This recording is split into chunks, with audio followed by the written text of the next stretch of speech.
And it hits me, oh my gosh, this is that triangle. You know, there's explanation for everything that occurred in the Rendlesham Forest incident that doesn't involve aliens at all. It was completely silent. It comes right over our heads. He saw a classic flying saucer, really, standing in the clearing. He turned over to my father and held his hand, and he looked in his eyes, and he said, "We're not alone." Hello and welcome to the show. I'm Martin Willis, your host, and Michael Lauk will be joining us in a moment for the news. Today's podcast is number 63 with Philip Mantle from England. This will be the second time he's on. He is the guy who cracked the hoax of the alien autopsy film. He's going to be back talking to us about his latest book, which is a fiction. And I just wanted to let people out there know I'm going to a couple of conferences coming up. I'll be attending the Experiencers Speak. That's September 6th through the 8th. And that's in Portland, Maine. I actually live about 6 miles away from there. Also, I will be at the first New England UFO conference that will take place on Saturday, October 26th, and that's in Leominster, Massachusetts. I'm going to be at both of those. Stan Friedman and a couple of other people are going to be there. Robert Schroeder, who was our guest a week or so ago, he's going to be there. Travis Walton and Stephen Pierce. And all kinds of fun people will be at both of those. So I should get some good recordings, and it should be a lot of fun. So, Michael, how are you doing this week? Good. How are you? Great. This week we have a great deal of science news and some sad news for the UFO community. Before we start, though, I'd like to remind everyone to visit us on Facebook for daily updates brought to you by Peggy. You can also visit podcastufo.com for show notes, which includes links to media coverage of all our stories, forums, and blogs. Also, while you're on your computer, please drop by iTunes and review the podcast for us. It will actually help us show up better in the search ratings. We only have a few ratings on there at this time. I can't remember, maybe 6 or something like that. And we know we get a ton of people listening on iTunes, so we'd really appreciate if you do that. And speaking of participation, helping out the show, we do have a subscribe button on our sidebar. You can subscribe for as low as $5 per month to help us out. We do have some expenses, so it would be greatly appreciated. So for less than a couple of cups of coffee a month, you can help us out a lot. And I do want to thank the people who are on there now. And I also want to thank each and every listener, whether you can help us out or not. We really do appreciate you. The non-news of the Area 51 disclosure makes the news. The recent admission by the CIA that Area 51 is real, but just tests super-secret spy planes, was widely greeted as a kind of non-news event. We, of course, discussed this last week. NBC has since posted an article, complete with video, covering the recent disclosure, which includes comments from Richard Boylan, Alejandro Rojas, and Bob Lazar, the man who put Area 51 on the map. You know, Bob Lazar has been sort of stealth-like himself, like a spy plane, for a number of years, says he won't do any more interviews, and they actually found him. What do you know about that, Michael? Evidently, supposedly he has some kind of government contracting company is what I had recently heard. Yes. And, it doesn't tend to do any of these interviews anymore, but I guess when NBC shows up, you comment. Right. And he's like somewhere in the Midwest or something like that. What's wrong with that? You're probably in cahoots with him. I knew it. Wow. I just nailed that. No comment. Yeah. But speaking of Bob Lazar, one of Lazar's claims was that Area 51 had alien devices powered by element 115, which was not found on the periodic table. Researchers claimed to create a single atom about 10 years ago, but the results were ruled inconclusive because it was only a single atom. A new team led by Dirk Rudolph at Lund University in Sweden has claimed to have created 30 atoms of element 115, and this time the results look promising. The element is incredibly unstable and remarkably short-lived, which does little to confirm Lazar's claim that the U.S. government had a 500-pound stockpile of the substance. Read more about the hunt for element 115 in the New Scientist article linked to in our show notes. It is a very readable short piece for the non-scientist. Yeah, I guess they call it, what, unobtainium or something like that also? No, that is, I don't know, maybe somebody calls them that. I have heard that before. This one actually has a long and, for me, unpronounceable name that translates to basically being 115. So it doesn't have an official name yet until it gets officially turned into an element, and then I think all bets are off. I don't know how the naming process works. Perhaps Rudolph and his team get to name it. Well, let's pick on Bob Lazar a little bit more because, Okay. First of all, 500 pounds compared to 30 atoms. Do you know what 30 atoms is? Yes. And it lasted like fractions of a second. I mean, if you talk about atoms, what is it? One glass of water has more atoms in it than all the glasses of water in all the oceans of the world, or something like that. I mean, it's just so hard to fathom. It's so minute. And they're talking only 30 atoms were made of this. I guess it is proof that something was made, though, right? Yes, actually, I mean, that's part of the problem, if you read the article, is that at no point can you kind of point to it and say, hey, look, there's a pile of element 115, because even those 30 atoms are there so quickly, they basically only measure their existence by the refuse their breakdown leaves behind. Yeah, I had a girlfriend like that once. Yeah, sorry. I think that's a different podcast. Yeah, that's right. There are those who believe that life here began out there. Biochemist Stephen Brenner of the Westheimer Institute for Science and Technology believes that his research shows that life on Earth was seeded by meteorites from Mars. He makes the argument that 3 billion years ago, Mars was more suited to the development of life than Earth, which was low on atmospheric oxygen and high on water, which was damaging to the many building blocks required for early life. You can read more about it through the article in our show notes. There's no proof yet that there was actually life on Mars for sure, but there's the face. There's the face, yeah. And, there probably was. Mars probably had a magnetosphere at one time that probably held the atmosphere and water in. And, there's definite signs of millions or billions of years of water flow.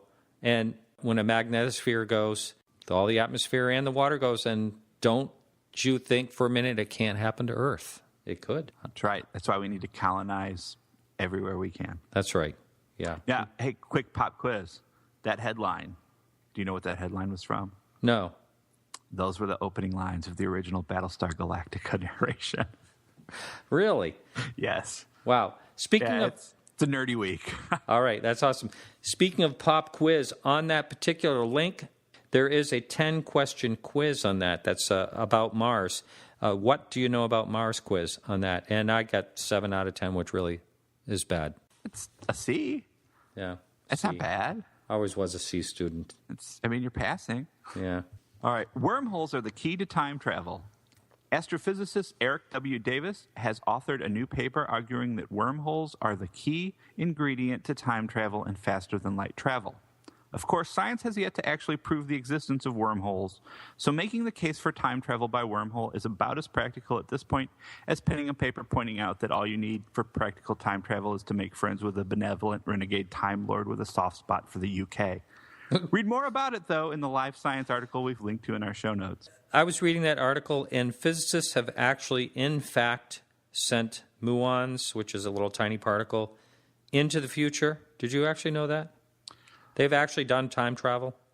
There's a little bit of controversy about it. But sending things to the future is not really practically a problem when you think about it. I mean, we're all moving into the future. It's getting back.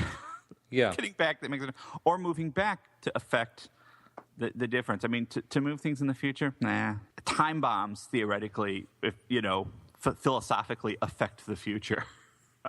Wow. It's not nearly as impressive as moving back and forth. I just can't wrap my head around all this stuff. I think I've plugged this before, and I'll plug it again. If anybody does want to wrap their head around some of the science a little better, there is no better way to kind of grasp the basics of physics than getting a hold of the Richard Feynman lectures, which there are complete sets that are fairly expensive, but you can get a paperback book with a CD of lectures for the core elements of classical mechanics called 5 Easy Pieces, and the core elements of classical classical's a word, but the basis of more of your astrophysics and your relativity in a book called 6 Not So Easy Pieces. But they're just a great introduction from probably the best physics lecturer ever in America. Yeah. You getting a commission on that? No, I'm not. In fact, I'm not even sure that anybody makes money off that anymore. It was done as a project just to preserve his teaching at one point, like 50 years ago. And they're great stuff. I'm a big Feynman fan. Yeah. Doesn't everyone have a favorite physicist? No. Next, you're going to tell me you don't have a favorite economist. No. Now, getting back to this article, though, wormholes, a very, very interesting theory, but they really don't know for sure if they actually exist, and Right. if they do, they think they might be extremely small, smaller than a person could fit through. I mean, they have no idea exactly. Right, exactly. Think like event center of a black hole, small, tiny. But it doesn't necessarily matter. Because just because it's tiny doesn't mean it can't be put to practical use if it and does exist. If nothing else, it might be the means to future communication for long-distance colonies or other civilizations. Fascinating. Think about that, SETI. What if everybody's talking through the wormholes that we can't even prove exist? Yeah, there you go. And finally, a bit of sad news. Dr. Jesse Marcel Jr. has passed away at the age of 76. Dr. Jesse Marcel Jr., famous as the son of Major Jesse Marcel, passed away this week of an apparent heart attack. Dr. Marcel maintained that not only was the Roswell UFO crash a reality, but his father brought home some debris. It was Marcel who described the purplish I-beams with strange symbols and the foil that would pop back into shape after being folded. As an adult, Jesse Marcel Jr. became a medical doctor, serving in the Navy and the Montana Army National Guard, and he even served a year as a flight surgeon in Iraq back in 2004. We'll cover this more in our blogs this week, and I'm sure you have some comments, Martin. Yeah, I'm glad you're writing a blog. Thanks for doing that. Yeah, I was in a remote area this last week, and Robert Hastings sent me an email telling me about the passing of Jesse. I was shocked. I had asked someone recently, actually for his contact info. I was going to try to get him on the show. Great guy. I think he was a solid person, and he actually stood up and told the truth about what he knew, even, putting his medical career on the line by speaking about that. Well, not only his medical career, his military career. Right, yeah. He was in the Guard for all the time and then got called back to service in 2004 when he would have been like 66, 67 years old, which that on its own is something incredible to think about. Yeah. Yeah, that is something. Well, I don't want to go out on such a sad note. And speaking of medical careers and all that, this gives me a great opportunity to pick on Dr. Stephen Greer again. Are you ready for this one, Michael? Yes. He's going to send his bodyguard after you. I know. It's going to happen sooner or later.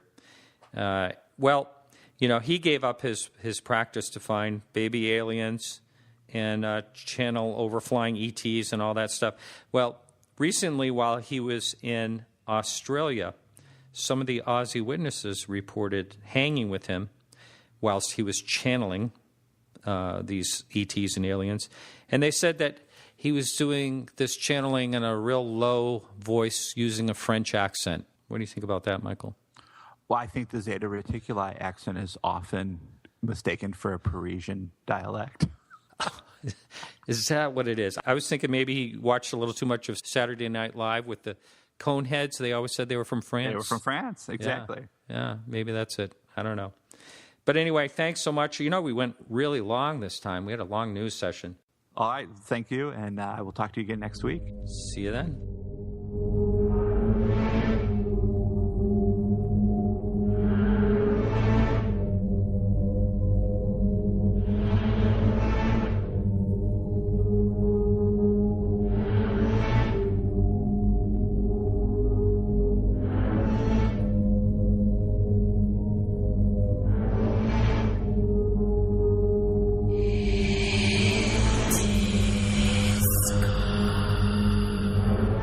Yeah.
I'm on Skype with Philip. How are you, Philip? I'm fine, thank you very much, Martin. A little bit warm here in England, but I'm absolutely hunky-dory. All right. Well, it's great to have you back on. I really enjoyed our last talk. I believe it was probably over a year ago. But now you have a book that you're just launching here. Can you talk about that? It's a fiction, first of all. That's right, Martin. You know, in the past, I've written or co-authored a number of non-fiction books. So this is my first attempt at a work of fiction. It's staying in the same subject matter of UFOs. Haven't strayed away from that. But it's an alien abduction novel. The title is called Once Upon a Missing Time, and it's based in the UK back in the 1990s. And it's literally come out just a few days ago, as we speak. Now it's out on Richard Dolan Press. I didn't even know there was such a thing, actually. Yeah, well, Richard started off, I believe, self-publishing his own material, his own books, and looked at publishing as a way of earning a living.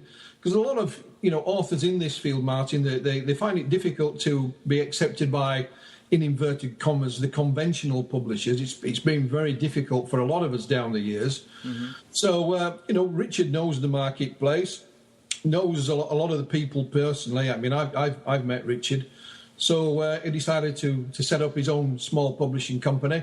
It's only got a small stable of authors at the moment, but it is expanding, and I'm very grateful to him, and it looks like he's doing well, and I'm very pleased for him. Well, first of all, I want to say I love the title to the book. That's really catchy. That's really a fun title. And can you basically talk about the synopsis of the book? Absolutely, Martin. I mean, the title is a play on words. I mean, the sort of phrase "missing time" is synonymous with the alien abductions, the close encounters. So it's an expansion of that, really. Now, my first work of non-fiction was published back in 1994, and that was a book called Without Consent. And that book was all about, alien abduction accounts and missing time cases, purely from here in the United Kingdom, nowhere else, just here in the UK. And I still have all the files. I mean, this was pre-internet days, no email and things of that nature when I did all this research. And at the time, I travelled the length and breadth of the UK, interviewing people face to face, also obtaining, historical files, cases from the 1950s and so on. And that turned into the non-fiction book Without Consent. Now, at that time, there was still, and probably still is, Martin, a lot of ridicule attached to the subject, stigma. But I found in the 90s that started to change a little bit. I think, people getting involved like the late Dr. John Mack and even now Nick Pope from the Ministry of Defence, and TV shows like The X-Files, I think they helped, popularise and give the subject matter an air of credibility, if you like. And so the idea was in my head, for whatever reason, to write a book of fiction, but based in fact, Martin, drawing on all the interviews I'd done, drawing all the files that I have, literally sat next to me here in my filing cabinet. And all the people in it, the UFO researchers, and so on, are all based on real people. Sadly, one or two of them are no longer with us. But same with the abductees. It's not based on any one particular account. It's more of an amalgamation of all these people I interviewed.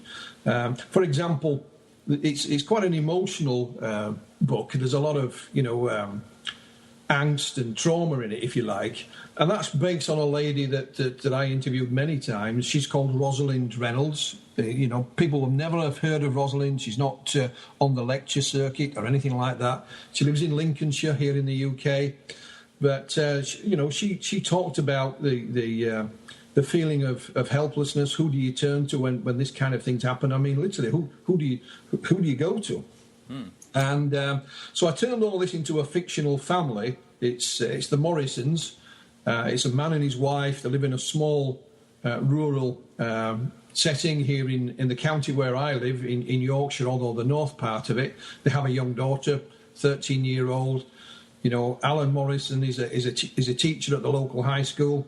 He's a good teacher, but as hard as he can, he can't fit into the teaching profession. His wife, Pamela, is a social worker. They're both overworked, underpaid, highly stressed as it is when this close encounter happens. So whilst we look at what happens to them and the way it unfolds, the main theme of the book is how they try and deal with it. Who do you turn to? How do you cope with such an experience? And the stresses and strains it causes in the already fraught relationship. For example, Martin, I spoke to many people, and I said, well, why have you come to me with this account? And they said, well, Philip, I first told my family, they didn't know what to do. I went to my doctor, he prescribed me pills. So who do I turn to? And this is also reflected in the storyline of the book, and that's how, they first go to their family, end up, sort of kind of reluctantly speaking to the UFO research community, and and it unfolds, as the story goes along, and so it is based on factual accounts, but it's nonetheless a fictional story.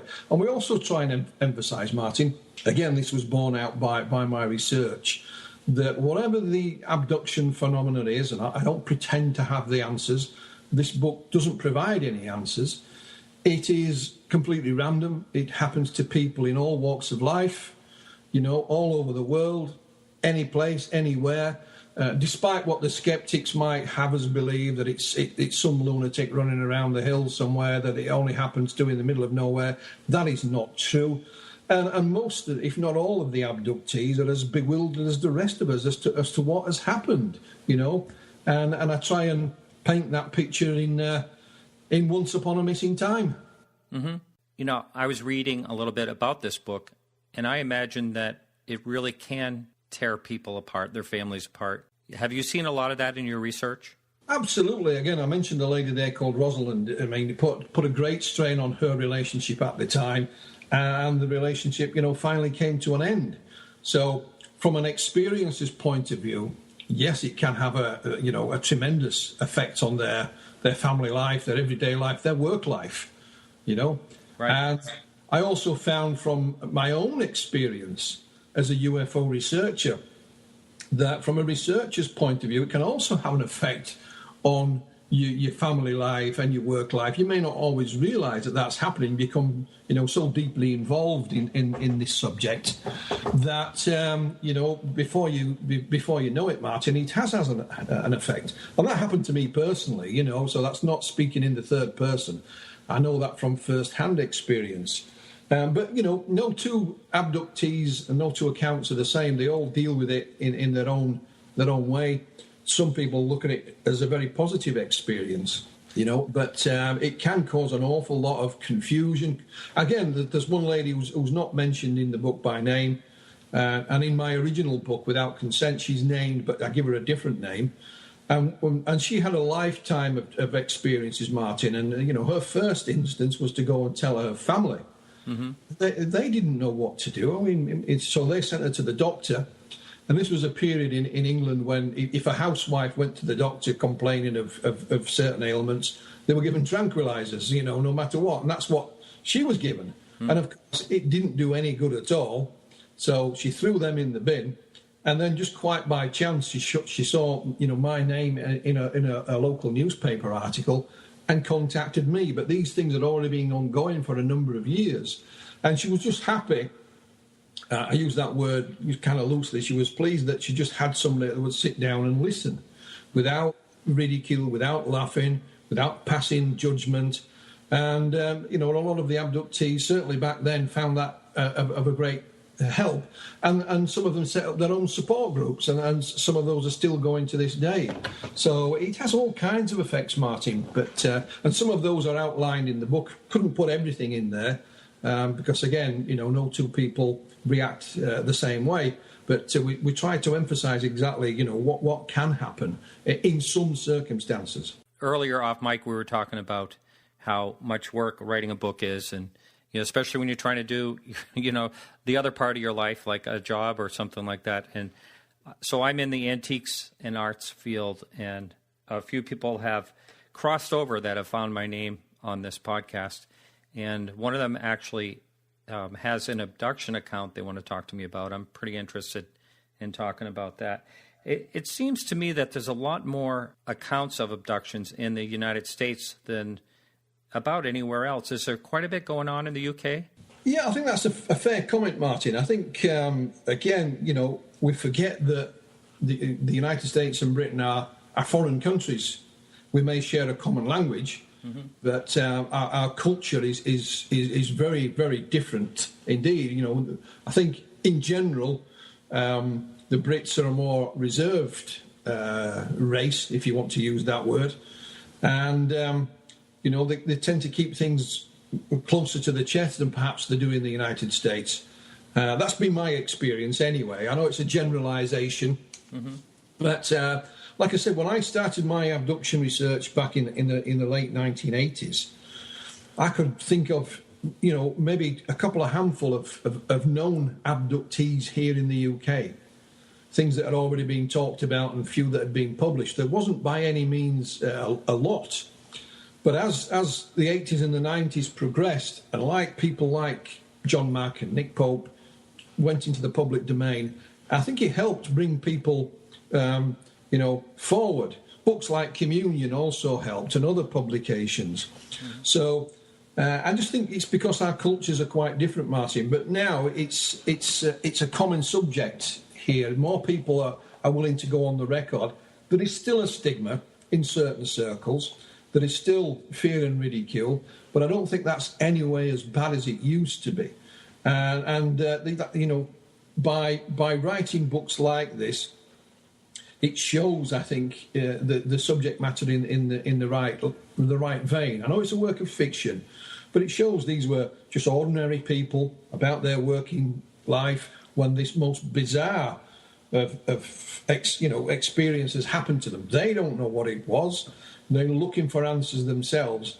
And that's often the case. If you speak to many abductees, Martin, they'll say, well, I was out walking my dog. I was driving to work. I was, picking the kids up from school or whatever it was when this thing happened. And they're looking to people like us for answers. They may have already been elsewhere to try and figure it out. Some people prefer to keep their names to themselves, which is fine. There's no problem with that. While others think that it's important that they should speak out. And I've come across that several kinds. They know that there could be a little bit of ridicule, a bit of, people making fun of them, that kind of thing. But for whatever reason, they think, no, this is important. I'm not saying I've been abducted by aliens. I'm just saying this most bizarre thing happened to me. And the only way we're ever going to find out what it is by talking about it in the open, speaking to others who've had similar experiences. And maybe, I have one of the answers to the puzzle. Maybe I don't, but so I think it's changed down the years. And I think, things like the internet and various TV shows and movies have helped. When I started in this field, there was no internet. It just did not exist. Certainly no Skype and home computers, Martin. I mean, it was on the phone and in the car and a letter and things of that nature. So that's why I set the book in 1990. It was a time of change here in Britain. In 1990, Mrs. Thatcher had just left office. I think people around the world know who Mrs. Thatcher was. She'd just been replaced by John Major. So it was a time of change here in Britain as well. So it just kind of fit. And it was a much simpler age. There wasn't no digital television. We still had video cameras, cassette tape recorders. The digital age wasn't upon us. There was no digital cameras. And I set it in that context. It was a simpler time. I know it's not too simple. It was still a modern era. But again, the place, although it's a fictional village that I set it in North Yorkshire, there was an area in that particular region of North Yorkshire that we have the Yorkshire Dales National Park. For any of your listeners, come over. It's a beautiful place.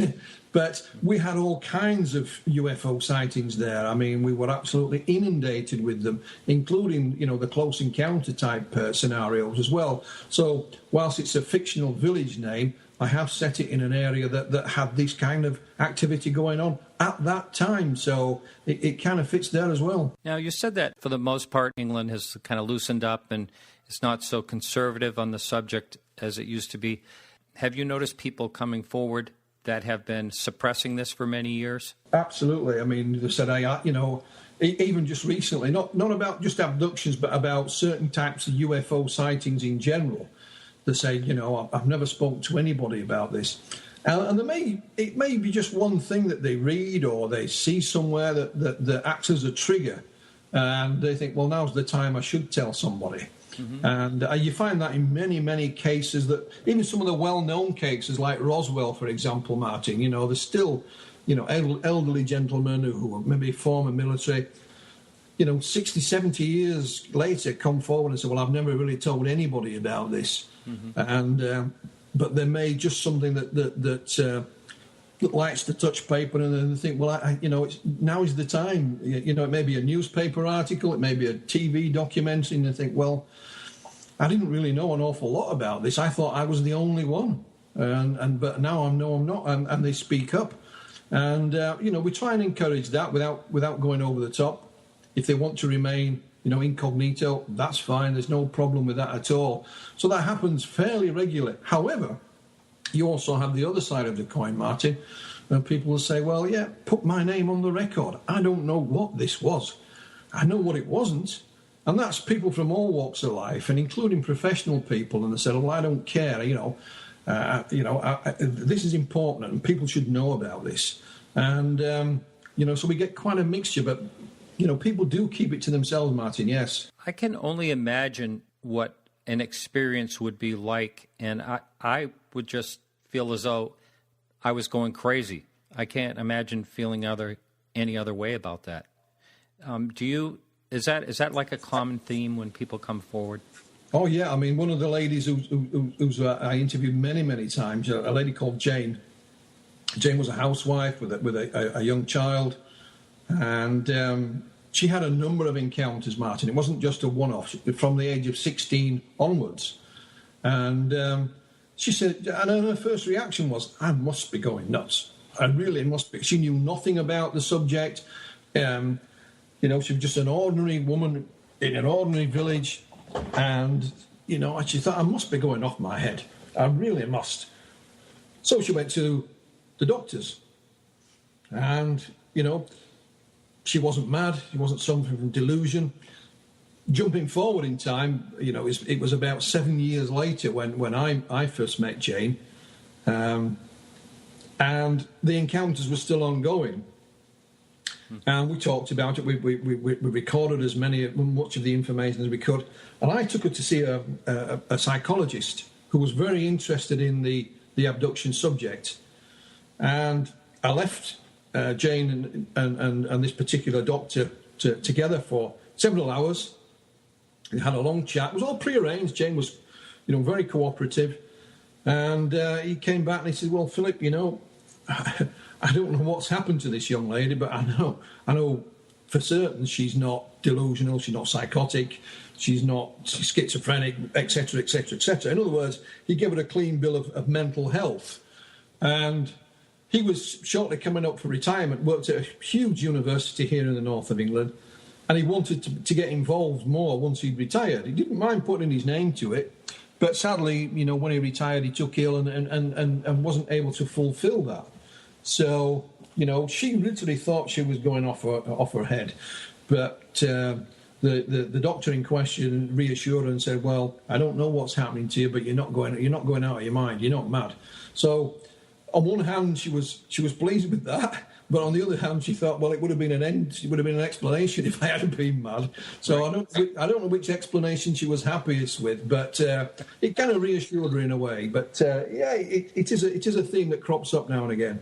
I would imagine so. And I think this is one of the reasons that drew Dr. Mack into this whole thing, is that he was finding out that these people weren't crazy. And, that just made him dig deeper and deeper. Well, absolutely, Martin. I mean, I met John Mack, several times, and he read my first book without consent, and we had a few conversations when we met up, and the skeptics again, or certain skeptics, would have us believe that these people are all fruitcakes, or they're looking to earn a quick buck, or they want some kind of attention seeking.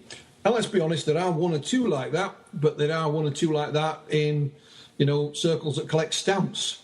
Exactly. Mm-hmm. They're in all fields. This field is no different from that. But by and large, these are your everyday, ordinary member of the public. They're going about their daily tasks.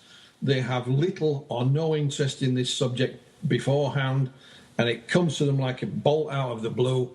And think about it yourself, Martin. If you knew nothing about this subject, and a lot of them don't, apart from maybe a passing bit of this and a bit of that, and this kind of thing happens, what do you do? Who do you turn to? Right. There isn't a department you can go and ring. If you break your leg, you go to the ER. Mm-hmm. There isn't an alien abduction ER you can go to. There isn't any one central place. Who do you turn to? And again, I use that theme in Once Upon a Missing Time. The wife, Pamela, her father is a retired police officer. So, they tell him, well, he thinks he's seen just about everything in his time as a police officer, but he never heard of this before, and he just finds it a joke. Mm-hmm. So it was of no use to him, to them whatsoever, to speak to him about it. And I can understand that in some instances, I really can.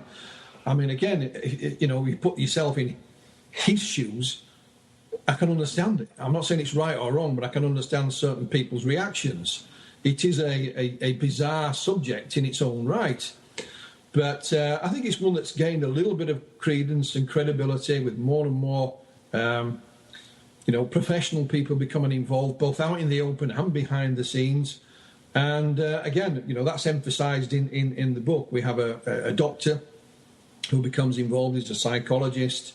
He's quite sceptical, but nonetheless he becomes involved and, tries to assist.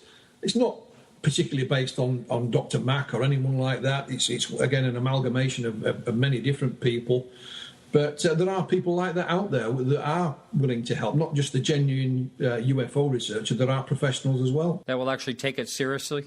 Oh yeah, I mean, like I said, the doctor with whom I was going to work with here in the UK took it very seriously. He was open-minded. He didn't have any opinions one way or the other, mm-hmm. and he found it extremely intriguing. He was interested in the paranormal in general, and. When I spoke to Jane at length and found out she no disrespect to Jane, she wasn't a particularly hugely intelligent woman. She wasn't stupid. She was just an average lady. Was not into the UFO literature at all. And not only that, what was intriguing about some of the things that Jane told us, she was talking about what we might call phantom pregnancies. But not with a husband, with these otherworldly beings. And that was pretty much unknown at the time. The only chap writing about it at the time was the late Bud Hopkins in New York. And you could only read it in one or two publications. Bud hadn't, published his books with this in at the time. He called them the Smart Baby Dreams. And I communicated with Bud. I knew him quite well. I sent him transcripts of my interviews with Jane, and he would come back with suggestions for other sort of questions. So how could this housewife here in the UK repeat the same kind of things that was coming to Bud from abductees in the US when she hadn't read it? It wasn't on the TV. So again, it was intriguing. It was very intriguing, and a lot of Jane's experience has never been published. It's still sat in a file here with me. I published some of it, and she features in part in the book as well, in little bits and pieces. So it was even if you're a skeptic, Martin, it's still an intriguing, puzzling subject. I have to be honest. Absolutely, and I know you're rather cautious of naming what exactly is going on in these abductions. But if you had to guess, what would your guess be? I couldn't guess, Martin. I honestly couldn't guess. I'll give you the reason why. Again, going back a few years, I got a small number of abductees, and I put it to them. Bear in mind, these are people that's had this experience, not me. And I asked them that very same question. What do you think has happened to you? Was it E.T.? Was it extraterrestrials from, wherever? Getting here, however, another dimension, spaceships, whatever you want to call it. Was it some kind of spiritual experience? Was it some kind of psychological experience? A couple said definitely. I believe this was, beings from another world. There were a couple of ladies who said, no, Philip, I think this was, to me, some kind of spiritual experience. It awakened things in me. It was like an awakening. And but the others, Martin, just kind of scratched their heads and said, look, Philip, I really don't know. I have no idea what the nature and the origin of these experiences were. All I can tell you is what happened, what I remember. And I put to one gentleman, it's a case from back in the late 1970s here in the UK. It's called John Day. And I said to John, was this a real physical, nuts and bolts experience? And he said, Philip, not only can I not put it into words, but we as a species don't have the vocabulary to describe this experience. He says, but the best way I can explain it is if you went to a movie set, you can look at it, you can touch it, you can feel it, it's solid. But you look behind it and it's just an illusion. And he left it at that. So you can read into that what you want, Martin, because, I still try and figure that out myself. And it's a few years since I interviewed John Day. So on one hand, it is a physical thing, but on the other hand, it's some kind of illusion, camouflage, call it what you will. And I thanked John for that, and he's left me scratching my head for many years afterwards with that comment. So even the abductees themselves are not entirely sure, Martin. So, and John Day especially. So I'm not going to hazard a guess. I really aren't. You probably know this, but Denise Stoner and Kathleen Martin wrote a book, and they also, in that book, has a list of commonalities. Have you ever looked through the people you've interviewed to see what was common in their stories? I think one of the commonalities we did come across, and it was we didn't really have to look that hard, and it was a kind of not so much with the experiences itself. I mean, Dr. Thomas Bullard noticed the commonalities many years back in a study he did. Thomas Bullard he's a doctor of folklore, I believe. So he noticed there was sort of repeating patterns within the abduction experiences. The same patterns weren't in everyone, but there was commonalities across the board, irrespective of where it was, which country it was, and so on. But one of the things that kept getting reported to myself here was a kind of a byproduct, if you want, Martin, and it was an artistic byproduct.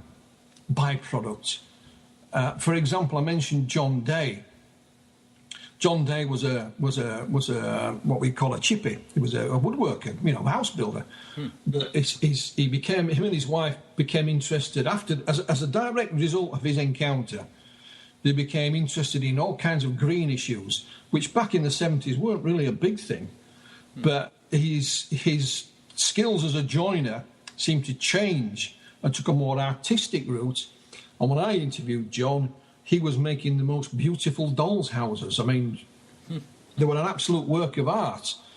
And another young man that I interviewed in Wales, and again, he was a young guy when this happened. I think he was only about 18 when the encounter happened. And, he liked his denim jacket, his long hair, and his rock music. And he says, Philip, after this encounter, he says, please don't tell any of my friends I started writing poetry. And he said I would be at work. He'd managed to find a job at a local hotel. And he says, I'll pick up a napkin in the hotel and I have to write this poetry down. And the poetry was all, again, related back to his encounter, but with a sort of a green issue attached to it, and so on. And another lady, she's sadly no longer with us, called Elsie Olkinson. She became interested in sort of spiritual healing. And again, she puts it as a direct result as back to when she had the encounter. And Elsie was one of those that took the positives out of the experience. And, she became a spiritual healer, having no previous interest in anything like this at all, Martin. So it didn't happen to everyone. Let's be fair. And same with the commonalities. They don't happen to everyone, but there seemed to be a little theme here, like green issues or artistic issues that were either enhanced from what they previously had or, just came out of the blue. You didn't have them to begin with, and hey, presto, as a direct result of this, I can now do this, or I'm interested in this, or I'll try this. What that means, what it doesn't mean, your guess is as good as mine, Martin, but it's certainly intriguing. Absolutely. A lot of times you hear about repeat abductions. Is that the case over there as well? A lot of them are? Oh, indeed, Martin. Yes. I mean, again, I mentioned a lady called Jane there. Jane's encounters started at the age of 16 and were ongoing. I mean, and I didn't know Jane when she was 16. I met her many years later. And things would happen, on a regular basis. And I was fortunate she didn't live too far from where I did, so she would, ring me up and I was able to go and document them. She had some physical after effects, if you like, some scratches and things like this about her person. And as far as I'm aware, I mean, I've moved away from that area now. As far as I'm aware, they may be ongoing. I really don't know. But Jane was able to come to terms with them, and say, well, whatever this is, it's not doing me any real physical harm. I can't prevent it. I can't stop it. So I'm going to run with it. I'm going to live with it. And that was a way of her, dealing with it. On the other hand, Martin, there are those that's just a complete one-off. This happened. It was a bolt from the blue. I don't really want it to happen again. I don't know what it was. I mentioned the young man down in Wales, for example. And, it really terrified him, Martin. And I mean that word. He didn't have any hypnosis. He remembered every single word of it. And he was petrified. And again, I went back and interviewed him a couple of years after the event. And we sat outside the hotel where he was working. And it was a nice summer's day. And we're talking about his friends, his family, his girlfriend, fine. As soon as we talked about this incident, his whole demeanour changed. He didn't want to talk about it. And I asked him why. And he said, Philip, I had to have hypnotherapy to take away the nightmares about it. So not regressive hypnosis. It frightened him that much he had nightmares about it. And when I eventually wrote the book Without Consent, I sent him a copy, and I think it took him about 5 years before he plucked up enough courage to read it. He was now, married with his own family. But that was a one-off. But we do get people like Jane, and it happens time and time again. And, Jane was able to come to terms with it and say, well, it's not really done me any harm. Can't figure it out, but, I'm going to have to live with it. I can't stop it. So there doesn't seem to be a balance between which it is, Martin, whether it's a one-off or it's an ongoing thing. And but yeah, we do have multiple cases in the book Once Upon a Missing Time. Simply because, of constraints on page size and all that, word count and all this kind of thing, I just made it as a one-off encounter and left it at that. I didn't want to emphasise and repeat. And I think we just made the book too long.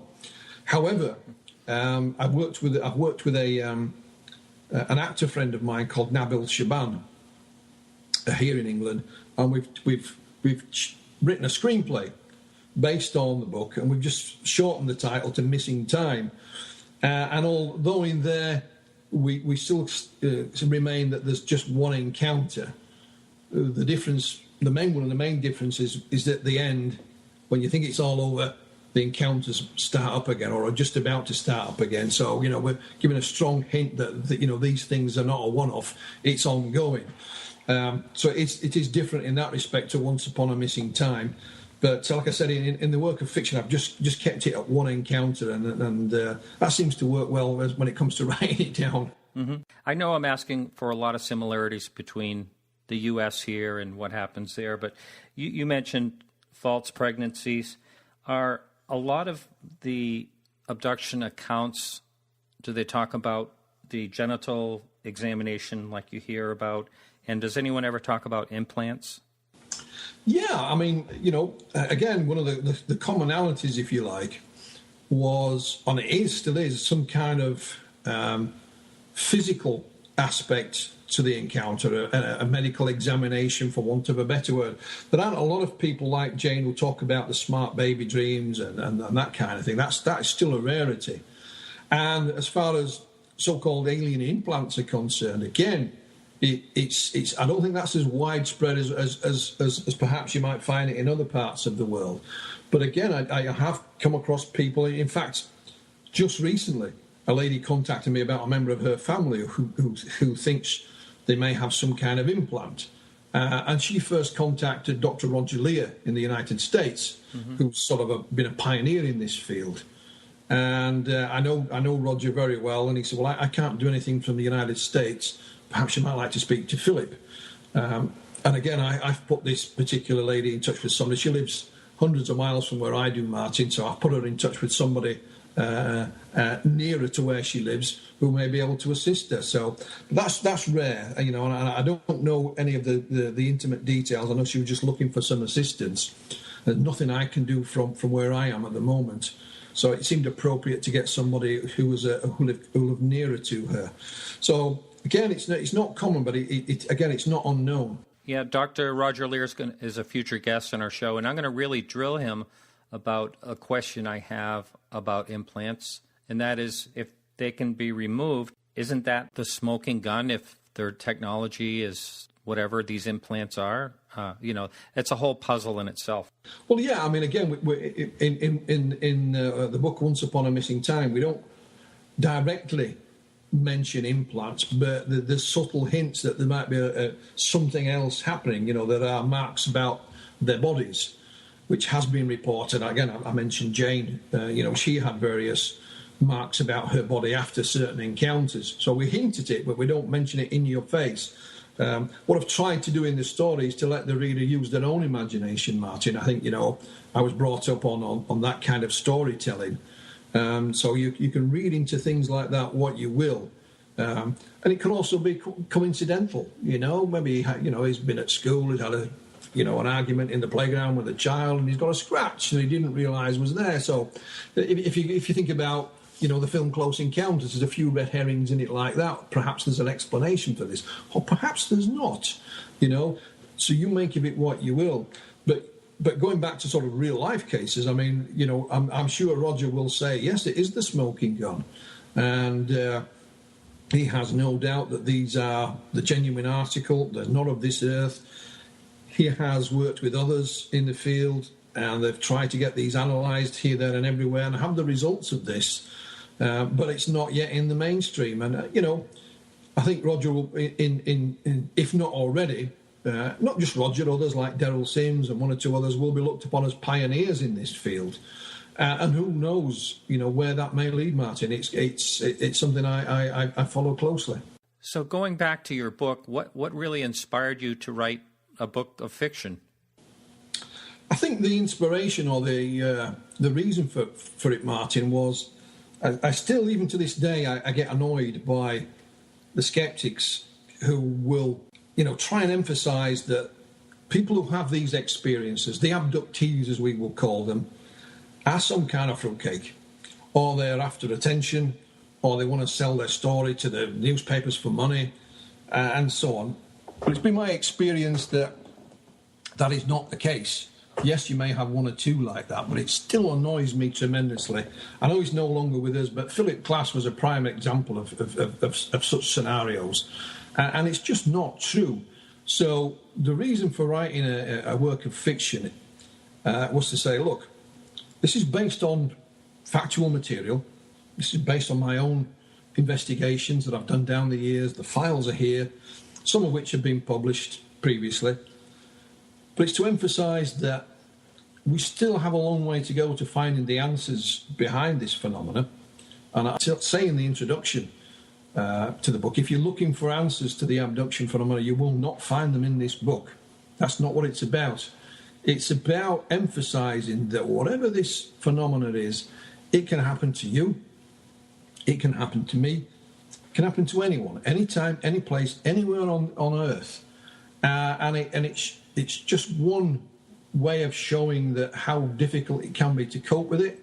However, there is light at the end of the tunnel. There is people that can help you, both professional, i.e. in certain, doctors and other areas of specialities, and what I would call semi-professional or amateurs, if you like. That's me, the UFO researcher.